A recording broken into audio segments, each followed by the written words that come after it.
start this journey by declaring that no one is my enemy. Each of us have our own demands and our own vision of the truth and the future. We don't agree on so many things, but we must coexist.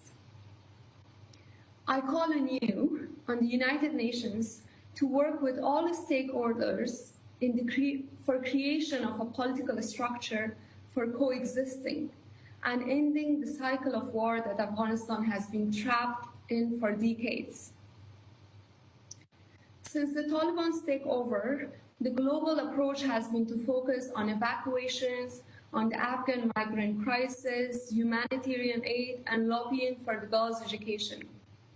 All of these are important, very, very important, but the well-being of Afghan citizens can only be sustainably realized if we have a political stability. But I don't see enough global efforts for it. It is frightening me. It is absolutely frightening me, because without it, we are just having a pause to the war, just a pause. It is not end of it. There will be more humans' life lost, poverty, global isolation. Let me explain why I'm saying that it is a pause to the war, but not an end to it.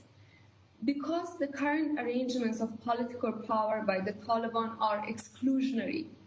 They exclude other Pashtuns beyond themselves, exclude all ethnic groups, exclude women, and exclude all privileged political actors. Exclusion and lack of power sharing doesn't work in Afghanistan, like it doesn't work in any other part of the world. People dissent, and our recent history is a proof of it. Just looking at history, we had a civil war among different ethnic groups just 30 years ago in the 1990s after the Soviet Union withdrawal. Also in post-2001, when the Taliban were excluded from the Bonn Conference and negotiations, they came back, and we saw it. Also, Afghanistan's another problem is that it's an overly centralized political structure and system that Taliban are still following it, taking it a heredity from previous government. It disempowers people in our provinces and rural areas. That's why we have so many of our rural, excluded, and poor citizens joining the fight to take over Kabul. Without a political structure that allows all groups to make themselves heard through non-violent means, they are likely to use violence. Also, violence still prevails in the country even after Taliban's takeover.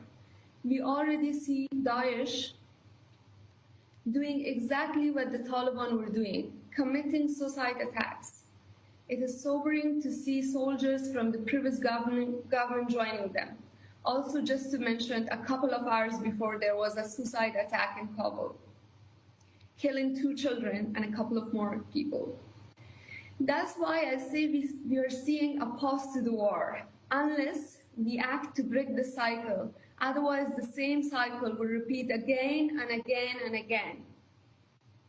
We have seen the violent takeovers of power in Afghanistan by different groups over the years.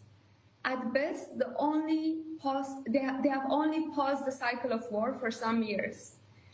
But it's only through non-violent means and negotiations involving all groups that we can create a new political system in which we all can coexist. Only this way we can end the war and sustain peace. We need a genuine global effort to turn the current moment into a window of opportunity for long-lasting peace. To this end, I have 3 recommendations. First, I urge the United Nations and the friendly, neutral governments to play a leading role to bring all the stakeholders back under a Bonn Conference model. The aim should be to ensure a transitional justice through this model, create a political system acceptable to all and inclusive of all, and also as a political system that will ensure social justice, distribution of wealth and opportunities to all, decentralization of power, and ensures fundamental rights to all citizens.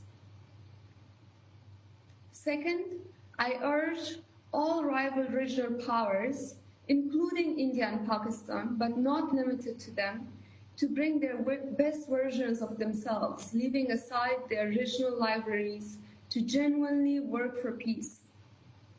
Moves to gain power in the region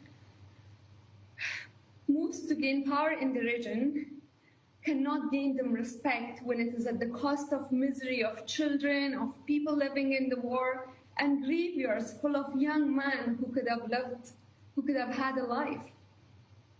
Third, I urge the global community to support local actors, NGOs and associations working in Afghanistan.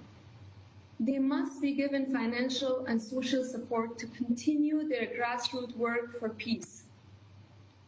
In this way, we can have a local level peace effort working in parallel with the international efforts.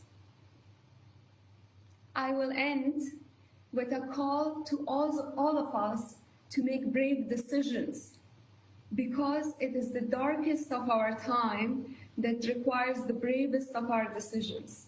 Thank you.